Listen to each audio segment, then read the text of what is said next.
Assalamualaikum warahmatullahi wabarakatuh. Alhamdulillah wa syukru ala ni'amillah Muhammad ibni Abdillah la haula wala quwata illa billah. Allahumma sholli ala Sayyidina Muhammad wa ala ali Sayyidina Muhammad. Pendengar dan pemirsa dimanapun Anda berada, bahagia sekali pagi hari ini kita bersama Ustazah Masnah Aliyah Agus SPD. Pagi hari ini di Mutiara Pagi yang akan kita bahas pendengar 5 kunci kebahagiaan dan ketenangan hati. Tentu pendengar dan pemirsa, kebahagiaan merupakan dambaan setiap insan. Salah satu cara meraihnya ialah menciptakan keadaan hati yang tenang dan lapang. Lantas bagaimana seorang mukmin meraih ketenangan dan kelapangan hati?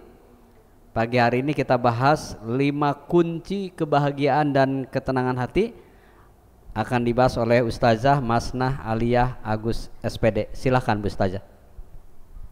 Terima kasih kepada Bapak Casmita yang sudah memberikan kesempatan kepada kami sehingga kami bisa berada di tempat ini, yaitu Mutiara Pagi RRI Bandung.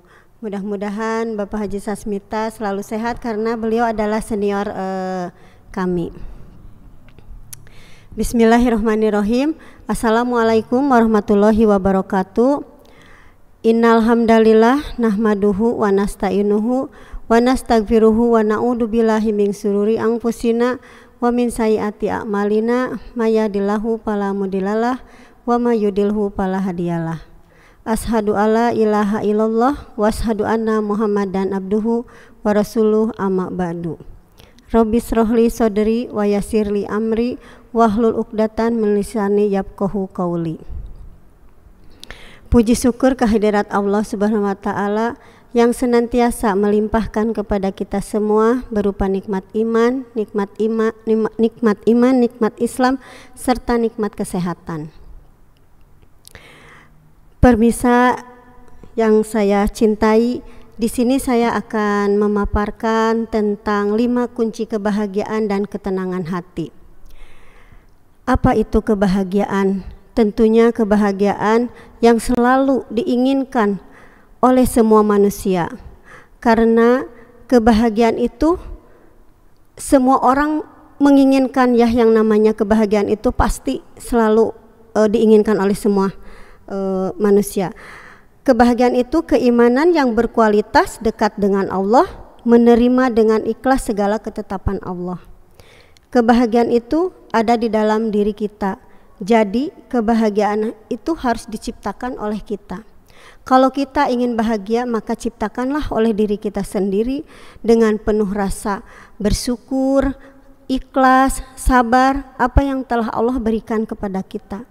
Sehingga kita merasa cukup apa yang telah Allah berikan, tidak merasa ingin hidup hura-hura di dunia saja, tetapi dia memikirkan untuk kehidupan akhirat.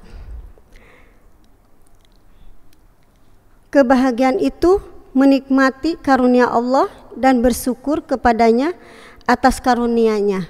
Sebagaimana dalam surat Yunus ayat 58, A'udzubillahi minasyaitonirrajim, Qul bifadlillahi wa birahmatihi fabidzalika falyafrahu huwa khairum mimma yajma'un. Katakanlah Nabi Muhammad, dengan karunia-Nya dan rahmat-Nya itu hendaklah mereka bergembira. Itu lebih baik daripada apa yang mereka kumpulkan. Dari surat ini juga ya sudah jelas gitu, karena kebahagiaan itu harus diciptakan oleh diri kita. Belum tentu orang yang banyak uang itu bahagia, belum tentu. Karena apa? Bisa aja yang banyak uang itu hanya hura-hura di dunia saja, tidak memikirkan akhirat. Makanya dia tidak memikirkan apa untuk masa yang akan datang, atau misalnya dia justru yang banyak uang itu dia merasa ketakutan, bagaimana ini harta kita untuk dibawa kemana, disimpan takut hilang, dibawa juga takut. makanya dia tidak akan bahagia dan tidak akan tenang karena hatinya merasa ketakutan. Tetapi apabila seseorang yang mempunyai harta banyak tetapi di jalan Allah, insya Allah akan bahagia dan akan tenang hatinya karena dia mengikuti apa yang diperintahkan oleh Allah, mengikuti aturan apa yang diperintahkan juga oleh Allah. Nah, apa saja yang menjadi 5 kunci kebahagiaan dan ketenangan hati itu? Yaitu 1, taat kepada Allah dan Rasulnya sebagaimana dalam surat An-Nisa ayat 59, A'udzubillahi minasyaitonirrajim, ya ayyuhalladzina amanu atiullaha wa atiur rasul wa ulil amri minkum fa in tanaza'tum fi syai'in farudduhu ilallahi wa rasuli in kuntum tu'minuna billahi wal yaumil akhiri zalika khairun wa ahsanu ta'wilan, yang artinya, wahai orang-orang yang beriman, taatilah Allah dan taatilah Rasul Nabi Muhammad serta uli amri pemegang kekuasaan di antara kamu. Jika kamu berbeda pendapat tentang sesuatu, kembalikanlah kepada Allah, Al-Quran dan Rasulnya, sunnahnya.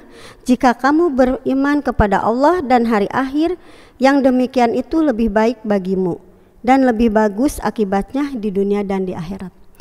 Tentunya bagi seorang muslim ya akan taat kepada Allah dan taat kepada Rasulnya.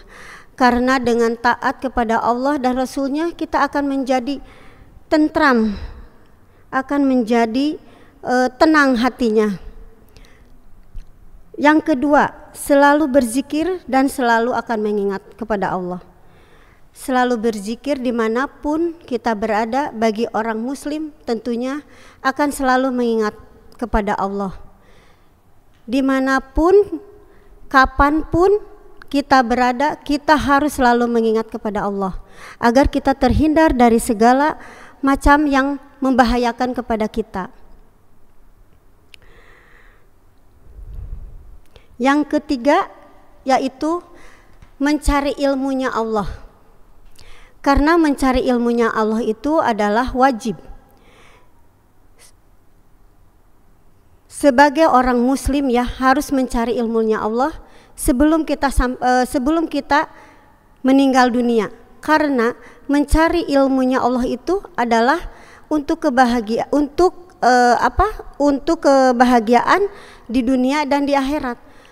Kita tidak melihat usia kita, usia tua atau usia muda, tetap kalau mencari ilmunya Allah itu wajib. Al ilmu nurun wa jahlu dorun. Ilmu itu cahaya, bodoh itu bahaya. Makanya kalau kita bodoh itu bahaya, bisa dibobodohi sama orang lain. Tapi kalau kita terus mencari ilmu, bermuhasabah, insya Allah kita akan pintar gitu ya. Apalagi mencari ilmunya Allah itu sangat wajib ya. Karena apa? Dengan ilmunya Allah itu kita memperluas akal pemikiran kita. Pemikiran kita bisa menjadikan buat anak-anak kita untuk menuntut ilmu yang lebih baik gitu ya. Makanya menuntut ilmu itu wajib. Yang keempat yaitu sabar. Sabar di dalam ini ya tentunya sangat berat ya kalau yang namanya sabar. Tapi kita harus berusaha dengan sabar apa yang telah ditentukan oleh Allah. Kita harus bisa menerima apa yang telah ditentukan oleh Allah. Dengan kesabaran itu pastinya Allah akan dekat dengan orang-orang yang sabar. Innallaha ma'as-sabirin. Sesungguhnya Allah dekat dengan orang-orang yang sabar. Makanya di sini kalau kita ingin tenang hati, kita ingin bahagia, kita harus bersabar. Karena dengan kesabaran itu akan membuahkan hasil yang lebih baik dan lebih bagus di dunia dan di akhirat. Yang kelima yaitu saling tolong menolong. Tentunya kita sebagai manusia ya, sebagai umat muslim harus saling tolong menolong antara sesama. apabila ada seseorang yang ingin meminta bantuan, kita harus dibantu. Apabila kita bisa membantunya dengan tenaga kita, tidak selalu dengan uang ya, membantu itu. Karena saling tolong menolong itu adalah suatu kebaikan yang sangat bagus gitu ya. Kita jangan sampai menyulitkan seseorang. Kalau kita menyulitkan seseorang, pasti kita akan disulitkan nanti oleh Allah. Makanya kita harus saling tolong menolong di dalam kebaikan dan jangan saling menghujat atau saling mencaci maki ya. Mungkin begitu Pak Sasmita. Baik pendengar dan pemirsa dimanapun Anda berada, Anda masih bersama kami di Mutiara Pagi RRI Bandung bersama Ustazah Masnah Aliyah Agus SPD. Pendengar, 5 kunci kebahagiaan dan ketenangan hati tadi telah kita simak bersama. Ternyata pendengar, bahwa kita bisa bahagia dan bisa hati kita tenang, salah satunya adalah ketaatan kita kepada Allah Subhanahu wa Ta'ala. Sebagaimana Allah Subhanahu wa Ta'ala berfirman dalam Quran surat At-Toha bahwa ketika kita berpaling dari peringatan Allah, maka kita akan mendapatkan kehidupan yang sempit. Ibnu Katsir menjelaskan bahwa kehidupan yang sempit di sini ternyata pendengar, kita tidak akan bahagia karena kita termasuk orang yang melalaikan atas perintahnya. Az-Zikri menurut Ibnu Katsir menjelaskan bahwa kita ingin bahagia tetapi kita tidak memahami Al-Quran, tidak mengamalkan isi kandungan Al-Quran, dan kita tidak taat kepada Allah. Maka kunci yang pertama adalah taat kita kepada Allah menjadi kebahagiaan kita yang hakiki. Bahwa kemudian yang kedua pendengar, bahwa kunci kebahagiaan dan ketenangan hati itu yaitu kita selalu berzikir kepada Allah. Kita tahu bahwa dengan zikir Allah menjamin ketenangan hidup kita, dan dengan zikir Allah akan melapangkan segala kesulitan kita, dan dengan zikir Allah Subhanahu wa Ta'ala akan mempermudah urusan kita, dan Allah akan berikan rizki yang walayah tasib. Jadi Allah akan berikan rizki yang tidak terduga. Maka satu kunci yang kedua adalah zikrullah. Seperti apa zikir kepada Allah pendengar? Bahwa zikir bisa jadi kita ucapan istighfar, bisa jadi kita kalimat thayyibah, bisa kalimat hamdalah, dan mungkin yang paling penting apa yang kita paham dan lebih utama, salah satu diantaranya bisa kita dengan asmaul husna, kita bisa dengan sholawat, dan masih banyak yang lain. Dan yang ketiga pendengar, dari paparan ustazah kita pagi hari ini, bahwa kunci kebahagiaan dan ketenangan hati kita adalah bertobat. Tentu taubatan nasuha, bahwa kita sesungguhnya manusia yang al-insanu mahalul khata'i wa nisan, tidak ada satupun manusia yang terlepas dari dosa. Maka Rasul sampaikan sebaik-baiknya orang yang berdosa yaitu orang yang bertobat, dan taubatnya itu adalah taubatan nasuha. Dan pendengar, yang kunci yang keempat yang disampaikan ustazah, bahwa kita akan bahagia, kita akan tenang ketika kita menuntut ilmu. Dari mana kita bisa bahagia? Ketika kita tidak tahu ilmu bagaimana kita mendekatkan diri kepada Allah. Kita bahagia bagaimana ketika kita tidak mendapatkan ilmu ketenangan kepada Allah. Kita pun sholat dan melakukan amaliyah yang lain yang membuat kita bahagia adalah kuncinya kita harus terus menambah ilmu, wabil khusus ilmu agama. Dan yang kelima ternyata pendengar, kunci kebahagiaan dan ketenangan hati adalah wa ta'awanu 'alal birri wa taqwa. Kita saling menolong, bahwa justru dengan ketenangan hati kita menjadi lapang, kita menjadi bahagia ketika kita bisa berbagi. Maka dari 5 perkara tersebut insya Allah dijamin kita akan bahagia, kita akan tenang, dan tentu kita akan simak kembali pemaparan narasumber Ustazah Masnah Aliyah Agus SPD. Silakan Bu Ustazah, barangkali ada tambahan lain. Ya, terima kasih Pak Haji. Ya mungkin ya karena orang yang ingin kebahagiaan itu dan ketenangan hati itu berarti harus kita bersyukur apa yang telah Allah berikan kepada kita. Kita harus bisa ikhlas gitu ya, ikhlas dan sabar yang Allah telah berikan kepada kita. Memang dengan 3 itu sabar, ikhlas, ridho itu memang sulit ya, sulit dijalankan. Tetapi kita harus berusaha dengan ketiga itu, harus menghadapi dengan segala cobaan-cobaan yang telah Allah berikan, tetapi kita kan ridho apa yang telah Allah berikan. Apabila misalnya kita kekurangan dalam keuangan gitu, tetapi kita terus berikhtiar dan berusaha, insya Allah Allah akan mencukupkan, karena kita dengan keikhtiaran dan keberusaan kita, insya Allah Allah akan cukupkan. Betul. Bu Ustazah, bahwa kita kalau melihat merujuk dari kehidupan yang baik dan ketenangan jiwa kita, seperti dalam Imam Al-Qurtubi menyebutkan dalam tafsir Quran surat An-Nahl 97 kalau tidak salah, bahwa yang pertama adalah hayatan thayyiban. Menurut Imam Al-Qurtubi adalah rezeki yang halal ya. Bahwa rezeki yang halal itu betul, juga akan menjadikan ketenangan hati. Karena betul. Kita tidak akan tenang ketika kita banyak uang tetapi uang yang haram ya. Betul. Nah, ini juga menjadi kunci ya Ustazah ya. Betul.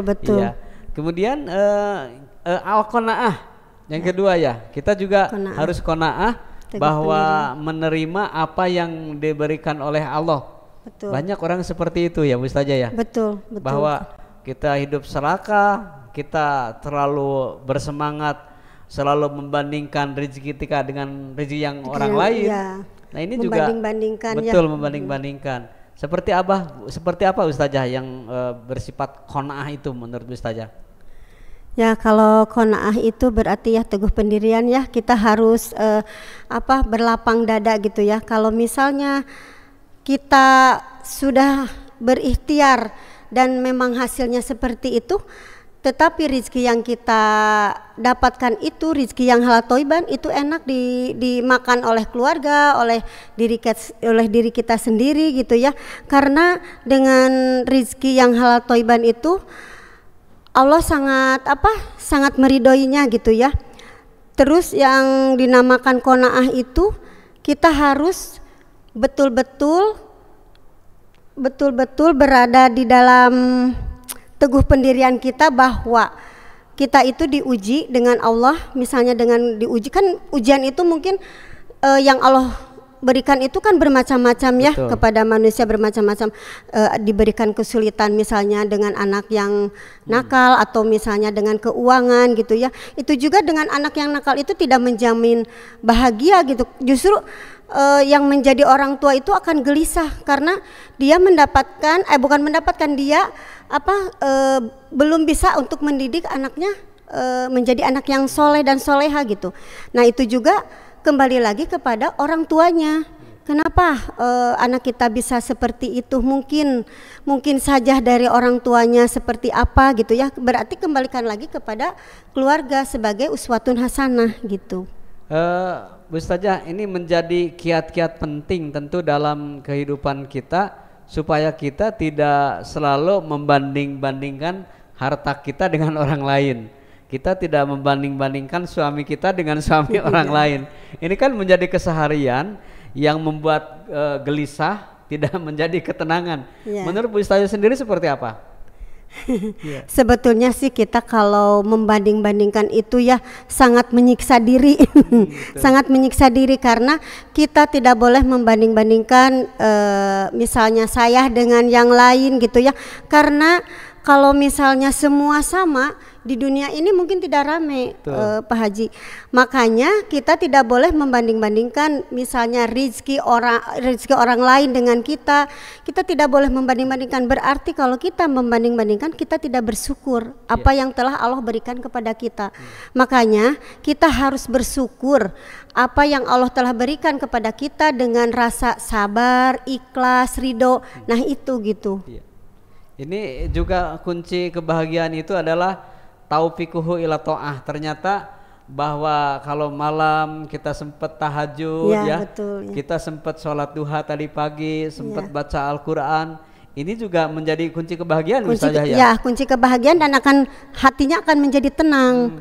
Nah ini permasalahannya dengan anak-anak kita itu memang tidak mudah ya. Pada saat ini anak lebih mengutamakan kepada HP-nya atau gadgetnya daripada dibandingkan dia membaca Quran, kemudian pergi ke pengajian. Nah sebagai seorang guru apa yang diterapkan Bu Ustazah ketika mendidik anak-anak kita supaya kebiasaannya itu selalu tetap terjaga sampai dia dewasa? Ya memang ya kalau mendidik anak-anak itu ya, terutama kalau saya kan sebagai pendidik ya Pak Haji, apalagi sebagai pendidik itu figur anak-anak digugu dan ditiru guru itu ya, makanya kita juga harus mempunyai ilmu untuk cara mendidik anak-anak, menjadikan anak-anak yang soleh dan solehah itu. Karena apa? Karena untuk mendidik anak yang soleh dan soleha itu yaitu terutama dari keluarga dulu sebagai uswatun hasanah.